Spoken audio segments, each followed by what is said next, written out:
Hello student, इस video में class 11th chapter motion in plane का टॉपिक वेक्टर एडिशन के बारे में पढ़ेंगे। वेक्टर एडिशन का मतलब होता है दो या दो से ज़्यादा वेक्टर को जोड़ना। तो पहले हम पढ़ते हैं कि दो वेक्टर्स को कैसे जोड़ा जाता है। दो वेक्टर को जोड़ने के लिए दो लॉ होते हैं। पहला लॉ है triangle law of vector addition of two vectors. तो समझते हैं इस लॉ के अकॉर्डिंग कैसे दो वेक्टर को जोड़ा जाता है। यहाँ पर ए और बी दो वेक्टर हैं और इनको हेड टू टेल जोड़ा जाता है। इसका मतलब ए वेक्टर का जो हेड है उससे बी वेक्टर की टेल को जोड़ा जाता है। तो ट्रायंगल लॉ के अकॉर्डिंग दो वेक्टर जब आपस में जोड़े जाते हैं तो ये दोनों वेक्टर जो हैं वो ट्रायंगल की दो साइड को रिप्रेजेंट करते हैं, जबकि इन दोनों का रिजल्टेंट जो होगा वो ट्रायंगल की थर्ड साइड को रिप्रेजेंट करेगा। यही होता है triangle law of vector addition. अब समझते हैं सेकंड लॉ। सेकंड लॉ है पैरेललोग्राम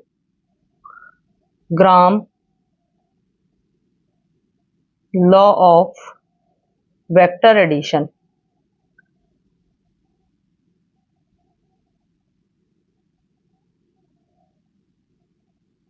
इस लॉ के अकॉर्डिंग दो vector A vector and B vector को आपस में जोड़ा जाता है और ए वेक्टर के करस्पॉन्डिंग एक लाइन ड्रॉ की जाती है और बी वेक्टर के करस्पॉन्डिंग एक लाइन ड्रॉ की जाती है। तो बन जाता है यहाँ से एक पैरेललोग्राम, और इस पैरेललोग्राम का जो डायगोनल होता है वो इन दोनों वेक्टर का रिजल्टेंट शो करता है। तो ये हो गया parallelogram law of vector addition. अब आगे पढ़ते हैं कि जब दो वेक्टर आपस में जोड़े जाते हैं तो इनके जो रिजल्टेंट वेक्टर आता है उसका मैग्नीट्यूड और डायरेक्शन कैसे फाइंड की जाती है, उसका डेरिवेशन। तो फाइंड करना है magnitude and direction of resultant of two vectors. यहाँ पर डायग्राम समझ लेते हैं। ए वेक्टर और बी वेक्टर को हेड टू टेल जोड़ा गया है और इन दोनों वेक्टर का ये आर जो है वो रिजल्टेंट है। तो यहाँ पे हो गया R is equal to A plus B. तो फर्स्ट पढ़ते हैं ट्रायंगल लॉ से इसको।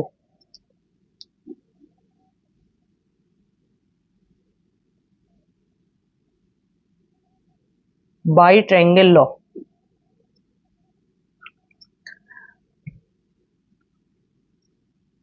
निकालते हैं पहले magnitude of resultant of two vectors.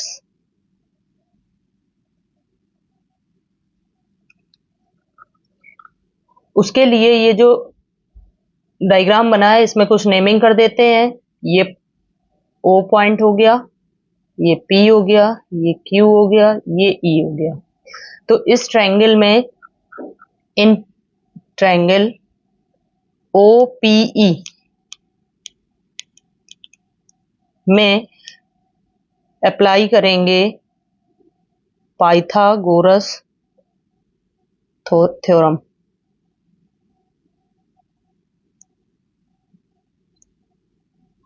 Pythagoras theorem हो जाएगी OP का square is equal to OE का स्क्वायर प्लस PE का square.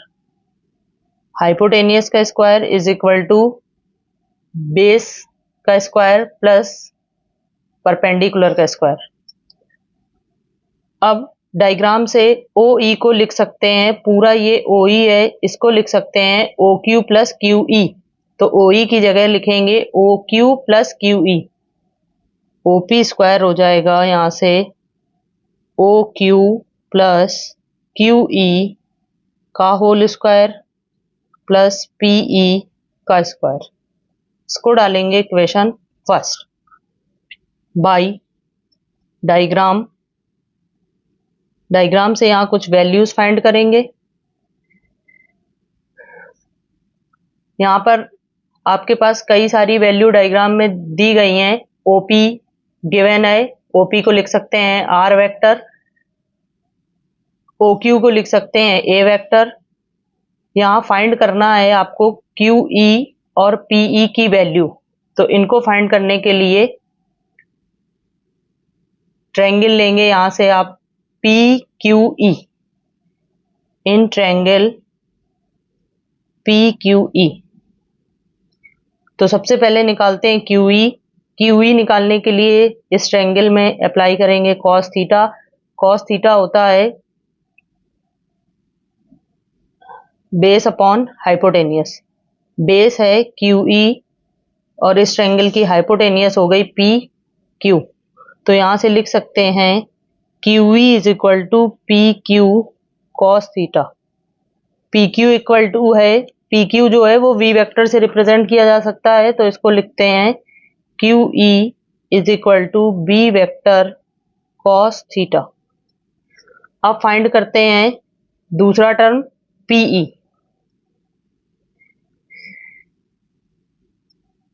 Again in triangle P Q E. अब इस फिर से इस वाले ट्रायंगल में पी क्यू ई ट्रायंगल जो लिया है इसमें साइन थीटा से सॉल्व करेंगे। तो sine theta is equal to होता है परपेंडिकुलर अपॉन हाइपोटेनियस। यहाँ का परपेंडिकुलर है पीई, हाइपोटेनियस हो गई पी क्यू। यहाँ से वैल्यू निकालेंगे PE is equal to P Q sine theta. P Q is equal to फिर से बी वेक्टर है, तो पीई की वैल्यू आ गई बी वेक्टर साइन थीटा। अब ये सारी वैल्यू इक्वेशन 1 में पुट करेंगे और सॉल्व करेंगे। Putting these values in equation 1 we get। तो इक्वेशन 1 थी आपकी OP square is equal to O Q plus Q E का whole square plus PE square. OP diagram में था आर वेक्टर, तो हो जाएगा R square, is equal to O Q था ए वेक्टर, तो हो जाएगा A square, sorry A plus Q E निकाला था बी कॉस थीटा का होल स्क्वायर, प्लस पी निकाला था बी साइन थीटा और इसका होल स्क्वायर। अब इसे सॉल्व करते हैं तो हो जाएगा यहाँ से आर स्क्वायर, इसका whole square, A plus B के होल स्क्वायर की आइडेंटिटी से ओपन करेंगे तो यहाँ से हो जाएगा A square plus B square cos square theta plus 2ab cos theta. ये हो जाएगा B square sine square theta.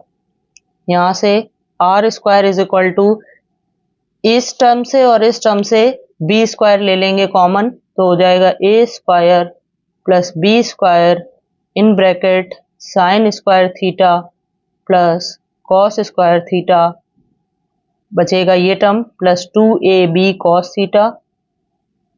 Trigonometric identity के अकॉर्डिंग ये वैल्यू होती है 1।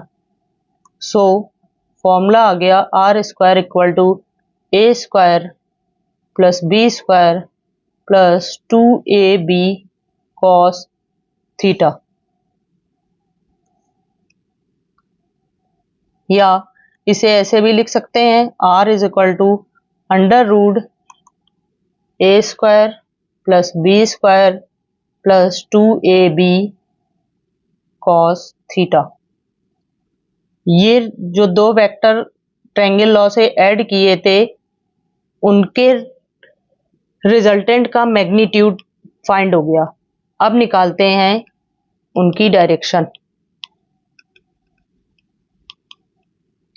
डायरेक्शन निकालने के लिए tan अल्फा ट्रायंगल OPE में लगाएंगे तो हो जाएगा tan अल्फा होता है परपेंडिकुलर अपॉन बेस, तो परपेंडिकुलर है इसका PE और बेस है OE।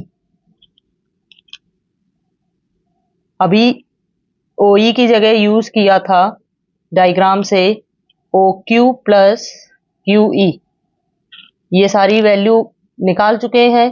तो PE निकाला था सॉल्व करके B vector sine theta, diagram से OQ जो है वो A वेक्टर है, और QE जो सॉल्व किया था वो आया था B वेक्टर कॉस थीटा।